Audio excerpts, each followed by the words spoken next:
Dans cette vidéo, nous plongerons dans les secrets les plus surprenants que cachent certains des monuments les plus célèbres du monde.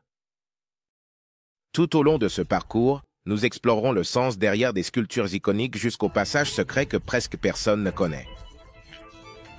Quel mystère se cache derrière l'imposante figure du Lincoln Memorial? Ou pourquoi la Fontana di Trevi a-t-elle un lien spécial avec les rituels romains? Prépare tes sens à découvrir des faits que tu n'auras jamais imaginés sur ces grandes structures. Numéro 1. Les mystères de Lincoln. Le monument à Lincoln, situé à Washington, D.C., est un symbole monumental de l'histoire américaine, inauguré en 1922. Cependant, au-delà de sa présence imposante, cette œuvre architecturale cache plusieurs secrets que peu de gens connaissent. Le monument, conçu par Henry Bacon et inspiré du Parthénon d'Athènes, abrite la statue d'Abraham Lincoln, qui mesure environ 58 mètres de haut. Bien qu'à première vue, cela semble être une simple représentation du président, la sculpture cache un détail étonnant. Ses mains sont sculptées sous la forme des lettres A et L. En langage des signes américains, un hommage à Lincoln pour son soutien à l'éducation des personnes sourdes. Ce n'est pas le seul détail caché. Le monument est entouré de 36 colonnes doriques représentant les États de l'Union en 1865, lorsque la guerre civile a pris fin. Mais ce que beaucoup ne savent pas, c'est qu'à l'intérieur se trouvent les inscriptions des discours les plus célèbres de Lincoln, y compris le célèbre discours de Gettysburg. De plus, sous le monument, il y a une salle souterraine, connue sous le nom de crypte, à laquelle on accède par une porte cachée. Dans les décennies passées, cette salle était utilisée pour des visites guidées, mais celles-ci ont été suspendues dans les années 70 en raison de préoccupations de sécurité. Cependant, les projets de rénovation du monument visent à rouvrir cet espace en 2026, ce qui suscitera un nouvel intérêt pour ce lieu emblématique. De plus, les matériaux sélectionnés pour la construction du monument sont un symbole de l'unité nationale, du granit du Massachusetts. Marbre du Colorado et calcaire de l'Indiana, soigneusement choisis pour représenter la diversité des États-Unis. Ces détails, qui passent souvent inaperçus, ajoutent une couche de profondeur et de symbolisme à cette œuvre, la transformant non seulement en un hommage à Lincoln, mais aussi en un rappel de la résilience et de la diversité du pays. Un autre fait surprenant que peu de gens connaissent, c'est que la taille de la statue a été modifiée pendant sa construction. À l'origine, la figure de Lincoln devait être plus petite, mais les architectes ont décidé de l'agrandir pour qu'elle s'adapte mieux, avec l'ampleur de l'espace qu'elle occupe sur le National Mall.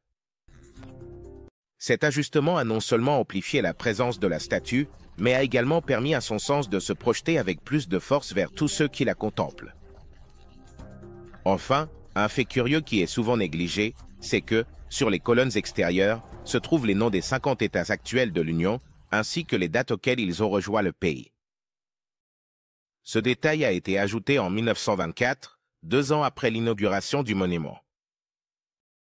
Bien que le monument ait été un symbole de liberté et d'unité pour les millions de personnes qui le visitent chaque année, sa construction regorge d'histoires peu connues et ses secrets les plus cachés continuent de fasciner les historiens et les touristes.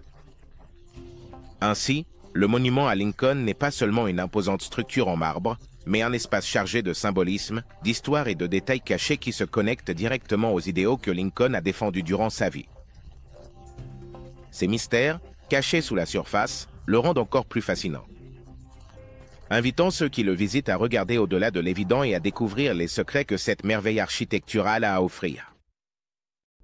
Numéro 2. Fontaine des secrets. La fontaine de Trevi, une des fontaines les plus célèbres du monde, cache des secrets et des mystères que peu de gens connaissent. Située à Rome, cette œuvre maîtresse du baroque a été conçue par Nicola Salvi et achevée en 1762 par Giuseppe Panini. À première vue, on dirait juste une imposante fontaine ornementale, mais son histoire et son symbolisme vont bien au-delà. La fontaine marque la Saint de l'Aqueduc. Aquaviago, un système de Romains de plus de 2000, en qui alimente encore Rome. Ce que la plupart des touristes ignorent, c'est que cet aqueduc a été l'un des accomplissements les plus impressionnants de l'ingénierie romaine.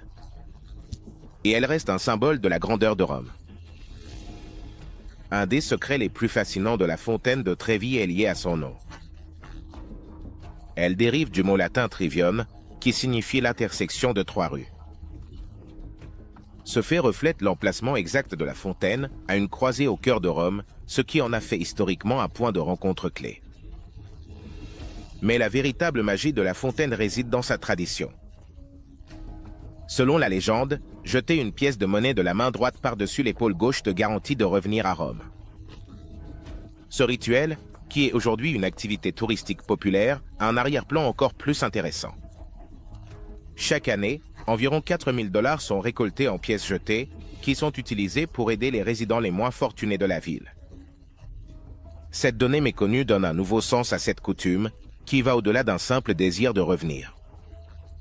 Au centre de la fontaine se trouve la figure d'Océanus, le dieu de toutes les eaux, monté sur un char en forme de coquillage tiré par 2 chevaux de mer. Ces chevaux, l'un calme et l'autre indomptable, représentent les différents états d'âme de la mer. De chaque côté d'Océanus, les statues de l'abondance et de la santé renforcent le symbolisme de la fontaine, toutes deux encadrées par un grand arc qui rappelle les arcs triomphaux de la Rome antique. Au-dessus de ces figures, des sculptures détaillées racontent l'histoire de l'aqueduc Aquavirgo.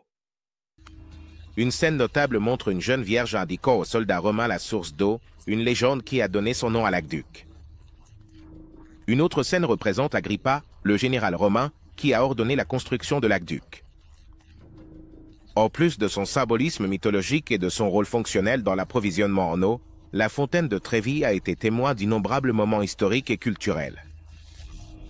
Elle a été utilisée comme toile de fond pour des films emblématiques, comme la Dolce Vita de Federico Fellini, ce qui l'a propulsée à un niveau de renommée mondiale que peu de fontaines peuvent égaler. Cependant, ce que beaucoup ignorent, c'est que l'eau qui coule dans la fontaine a son propre symbolisme. Elle représente la pureté et la vie éternelle, un thème récurrent dans les anciennes croyances romaines qui considéraient l'eau comme un don divin. La fontaine de Trévi, avec son mélange d'architecture baroque, de symbolisme mythologique et de traditions ancrées, reste une énigme qui fascine des millions de personnes chaque année. Plus qu'un simple point touristique, c'est une œuvre d'art qui reflète la riche histoire de Rome, depuis les temps de la République antique jusqu'à la modernité. Et même si la plupart des touristes jettent simplement leurs pièces sans trop y penser, nous savons maintenant que chaque geste a une histoire beaucoup plus profonde. Derrière. Numéro 3. Le mystérieux Mona. Au cœur de Jakarta, en Indonésie, se dresse un monument qui symbolise l'esprit de liberté et la fierté nationale. Le monument national, connu populairement sous le nom de Mona. Cette impressionnante structure, de plus de 130 mètres de hauteur, a été conçue par le président Sukarno pour commémorer l'indépendance de l'Indonésie du joug colonial néerlandais.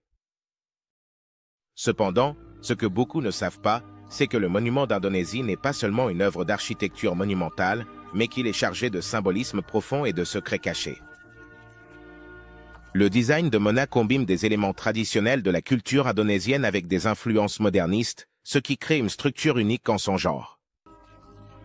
La partie supérieure du monument, en forme de flamme, est ornée de 50 kg d'or, un détail qui n'ajoute pas seulement du luxe, mais qui symbolise la flamme éternelle de la liberté.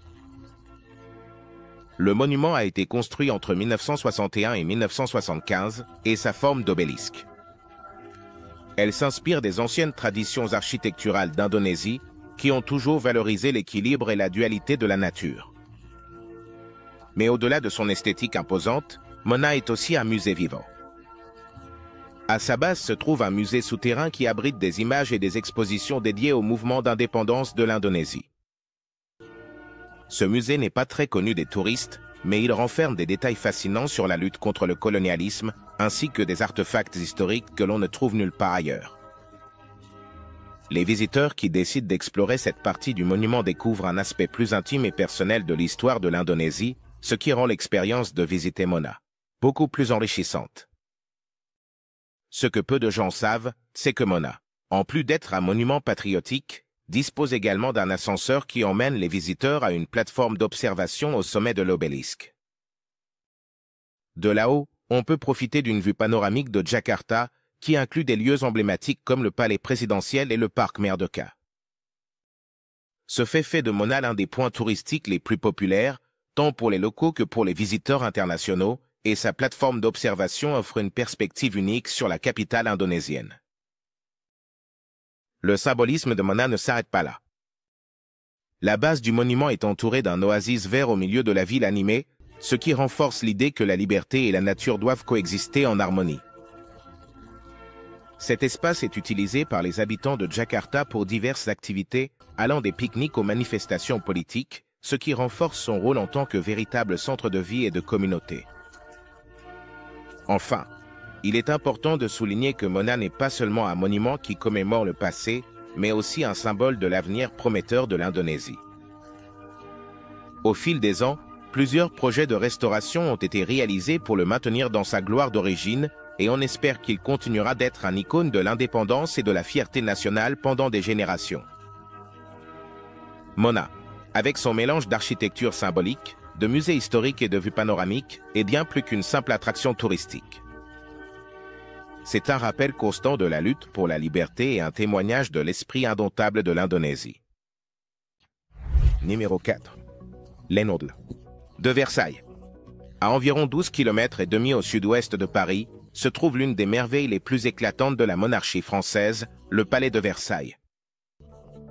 Bien qu'il soit mondialement célèbre pour son opulence et ses jardins fastueux, peu de gens connaissent les secrets que ce monumental palais cache. Construit à l'origine comme un pavillon de chasse par Louis XIII en 1623, il a été transformé par son fils, Louis XIV, en un palais éblouissant qui abritait toute la cour française. L'histoire de Versailles est pleine de curiosités et de détails cachés que peu de visiteurs parviennent à découvrir. L'une des parties les plus impressionnantes du palais est le célèbre Salon des Miroirs. Ce majestueux couloir, mesurant plus de 70 mètres de long et orné de 357 miroirs, a été conçu pour refléter la lumière du soleil qui entre par ses larges fenêtres cintrées. Cependant, ce que beaucoup ne savent pas, c'est que ce salon n'était pas seulement utilisé pour des bals et des réceptions, mais aussi pour des réunions politiques et diplomatiques d'une importance capitale. En fait, c'est dans ce salon que le traité de Versailles a été signé en 1919, mettant fin à la Première Guerre mondiale. Les jardins de Versailles, qui s'étendent sur plus de 2000 acres, cachent également plusieurs secrets. Conçus par le paysagiste André Lenôtre. Ces jardins sont un exemple parfait de la symétrie et de l'équilibre baroque. Mais ce que peu de gens savent, c'est que beaucoup des arbres et des plantes qui ornent le jardin ont été rapportés de toutes parts du monde, ce qui, à l'époque, était une démonstration du pouvoir et de la richesse de la monarchie française. De plus, parmi les fontaines et les sculptures qui décorent le jardin, se trouve un réseau complexe de passages souterrains qui servait à transporter l'eau vers les fontaines. Un système hydraulique ingénieux qui permettait de faire fonctionner le jardin. Un des détails les plus curieux du palais de Versailles est que, malgré ses plus de 2300 chambres, il n'y a pas un seul bain. Les membres de la royauté et les nobles qui résidaient dans le palais devaient se soulager dans de petits pots de chambre. Ou simplement utiliser les jardins à cette fin. Ce fait, qui peut sembler surprenant, est une preuve de la façon dont la vie à la cour française, malgré tout son luxe, était aussi pleine d'inconfort et de particularités. Le palais dispose également de plusieurs chambres secrètes et de passages cachés qui relient les différentes zones du bâtiment. Ces passages permettaient aux membres de la famille royale de se déplacer dans le palais sans être vus par la cour ou les serviteurs, leur offrant ainsi plus d'intimité. Au milieu de la vie agitée à Versailles.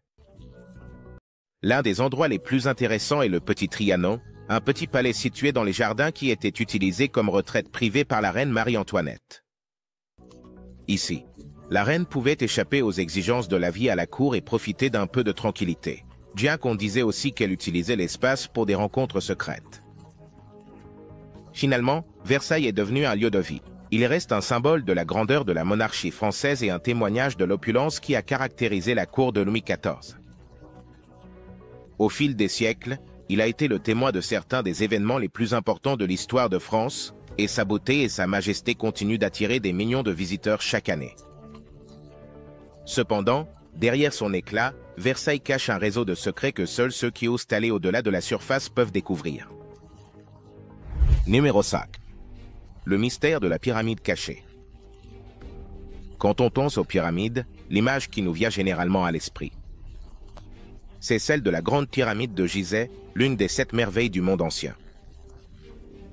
Cependant, La plus grande pyramide du monde en volume ne se trouve pas en Égypte, mais au Mexique.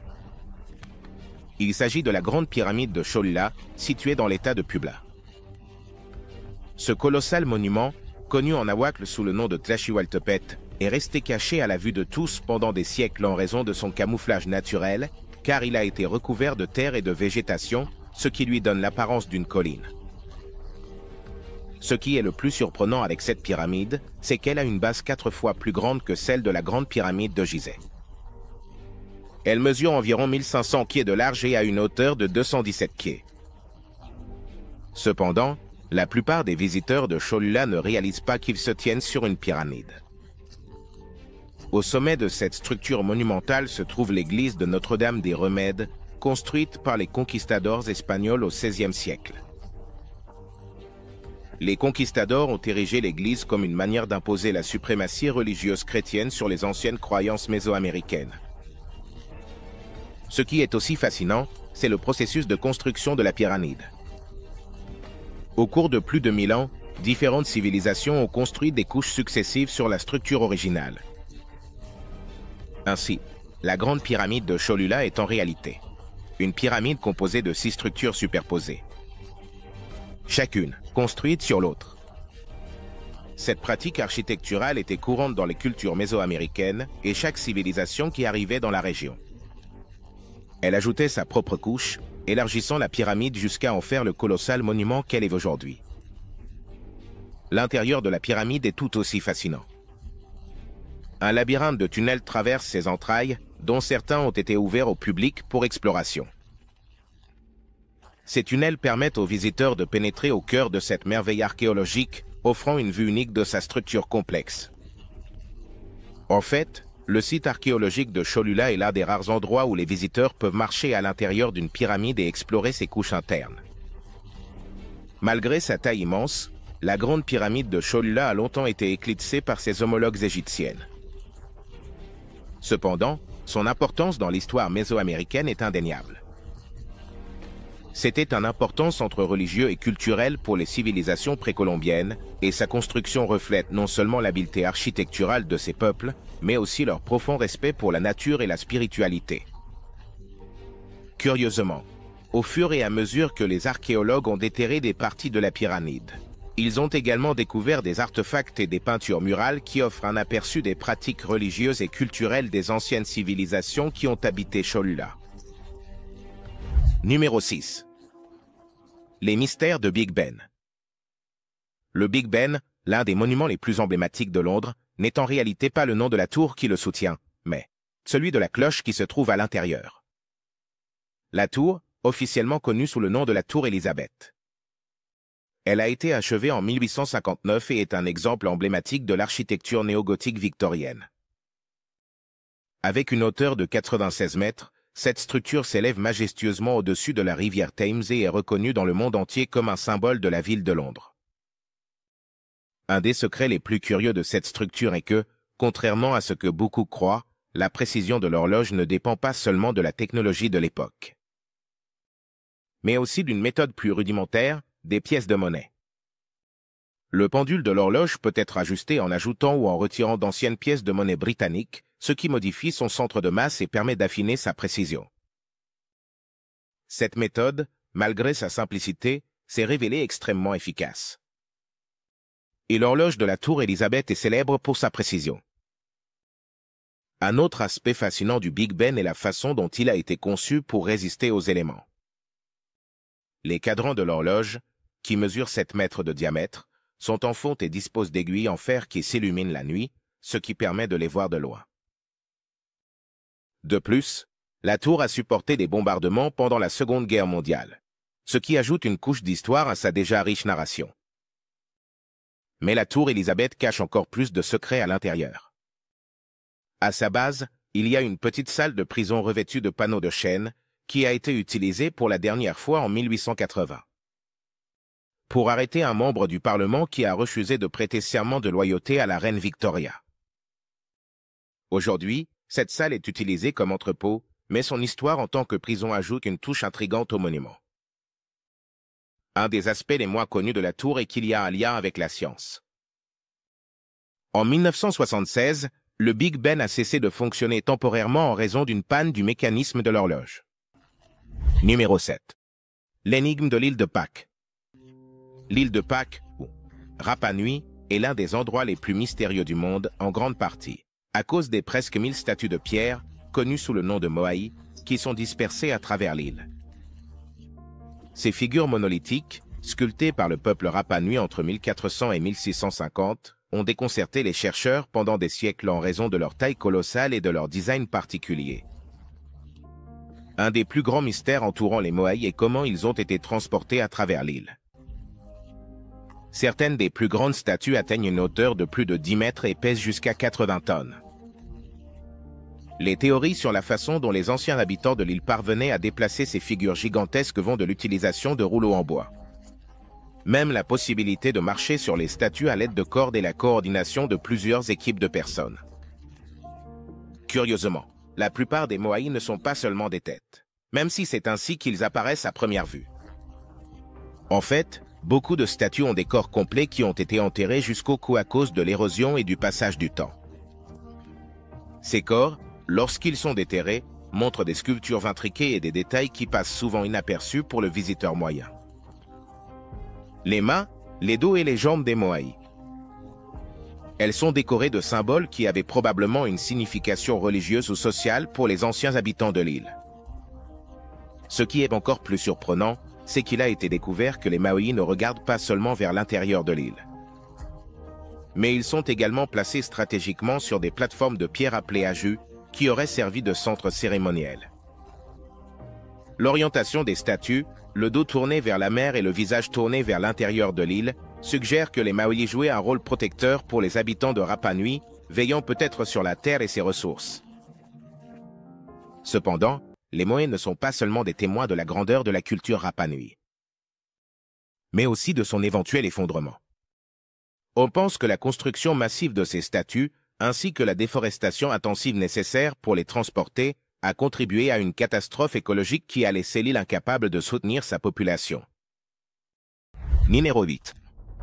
La muraille immortelle. La Grande Muraille de Chine est l'une des œuvres d'ingénierie les plus impressionnantes de l'histoire de l'humanité. Avec une longueur de plus de 20 000 km. Cette structure colossale traverse des montagnes, des vallées et des déserts, protégeant les frontières de l'Empire chinois des envahisseurs étrangers pendant des siècles.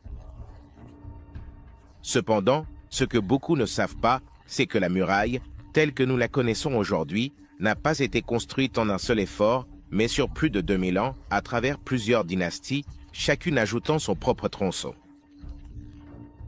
Un des mythes les plus courants sur la Grande Muraille est qu'elle est visible depuis l'espace. Bien que ce soit une structure massive, cette affirmation n'est pas tout à fait précise. La muraille n'est pas visible à l'œil nu depuis l'espace, mais cela ne diminue en rien la grandeur de son ampleur. Elle a été construite principalement avec de la terre, de la pierre et des briques, selon la région, et s'adapte au terrain naturel, utilisant des montagnes et des rivières comme barrières supplémentaires. Ce qui est vraiment fascinant à propos de la muraille, c'est comment ces constructeurs ont incorporé des techniques innovantes pour s'assurer que la structure soit durable. Dans certaines sections, les ouvriers ont utilisé un mélange de terre et de riz gluant pour renforcer le mortier, ce qui a rendu la muraille plus résistante aux tremblements de terre. Cette technique, bien que peu commune, s'est révélée extrêmement efficace. Et cela a permis à de larges sections du mur de survivre pendant des siècles, résistant à la fois aux éléments et aux attaques ennemies. La muraille n'était pas seulement une barrière physique, mais aussi un système de défense avancé qui incluait des tours de guet, des garnisons militaires et des signaux de fumée permettant la communication sur de grandes distances. Ces tours, construites à intervalles réguliers le long du mur, permettaient aux soldats de surveiller les mouvements de l'ennemi et d'envoyer rapidement des messages par des signaux de feu ou de fumée. De cette manière, la muraille est devenue une barrière militaire et un réseau de communication qui protégeait l'Empire chinois des invasions. Cependant, malgré son immensité, la Grande Muraille n'a pas toujours rempli son rôle défensif. Numéro 9. La fierté de Washington. Le monument à Washington, qui s'élève majestueusement sur le National Mall à Washington, D.C., est l'un des monuments les plus emblématiques des États-Unis. Dédié au premier président du pays, George Washington, cet obélisque en marbre, granit et grès s'élève à une hauteur impressionnante de 169 mètres, ce qui en fait la structure la plus haute de la capitale américaine.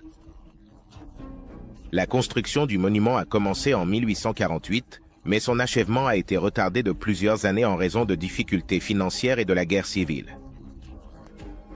Lorsqu'il a finalement été achevé en 1884, le monument à Washington. Il ne s'est pas seulement transformé en un symbole des idéaux de liberté et de démocratie, mais aussi en un jalon architectural. En fait, pendant plus de 40 ans, c'était la structure la plus haute du monde. Ce que beaucoup ignorent, c'est que le monument a été conçu à l'origine pour être beaucoup plus élaboré. L'architecte Robert Mills avait conçu un design qui incluait une base avec une série de colonnes entourant l'obélisque, mais en raison de contraintes budgétaires, ce plan a été simplifié et le monument que nous connaissons aujourd'hui est beaucoup plus austère par rapport à la vision originale de Mills. Une des caractéristiques les plus curieuses du monument est le changement de couleur que l'on peut observer à l'extérieur. Au fur et à mesure que les visiteurs montent dans le monument, ils remarqueront une ligne visible où le marbre change de teinte. C'est parce que la construction a été interrompue pendant presque 2 décennies à cause de la guerre civile. Et quand la construction a repris, on a utilisé du marbre d'une carrière différente, ce qui a entraîné la différence de couleur. Au sommet de l'obélisque, il y a une petite pyramide en aluminium de 23 cm de hauteur. Au moment de l'achèvement du monument, l'aluminium était considéré comme un métal précieux, ce qui lui conférait un symbolisme particulier. Cette pyramide sert de point le plus élevé du monument. Et elle a été installée en 1884, à une époque où l'on considérait que l'aluminium représentait le progrès technologique de la nation. Numéro 10. L'icône de Sydney. L'Opéra de Sydney est, sans aucun doute, la structure la plus emblématique d'Australie et l'un des bâtiments les plus reconnaissables au monde. Avec son design distinctif en forme de voile au vent, cette œuvre maîtresse architecturale est un icône du paysage urbain de Sydney depuis son inauguration en 1973. Cependant, ce que beaucoup ne savent pas, c'est que la construction de l'opéra a été jonchée de défis techniques, de retards et de controverses. Ce qui en fait l'une des histoires les plus fascinantes de l'architecture moderne. Le design de l'Opéra de Sydney a été réalisé par l'architecte danois Jorn Utzon, qui a remporté un concours international de design en 1956. Avec sa proposition innovante. Inspiré par l'image des voiles d'un bateau flottant dans le port de Sydney, Utzon a conçu un bâtiment qui ne serait pas seulement un centre culturel, mais aussi une œuvre d'art en soi. Cependant, la complexité technique de son design a dépassé les capacités de l'ingénierie de l'époque, ce qui a entraîné d'importants retards et des surcoûts. Un des plus grands défis a été la construction du toit, composé de sections courbes en béton préfabriqué. L'idée de Hudson était de créer une structure légère et élégante qui semblait flotter au-dessus du port, mais faire en sorte que les sections en béton s'emboîtent correctement s'est avéré être une tâche titanesque. La construction, qui était initialement estimée à 4 ans, a finalement duré 14 ans, et le coût final a dépassé les 100 millions de dollars, une somme astronomique, comparée aux 7 millions qui avaient été budgétés au départ.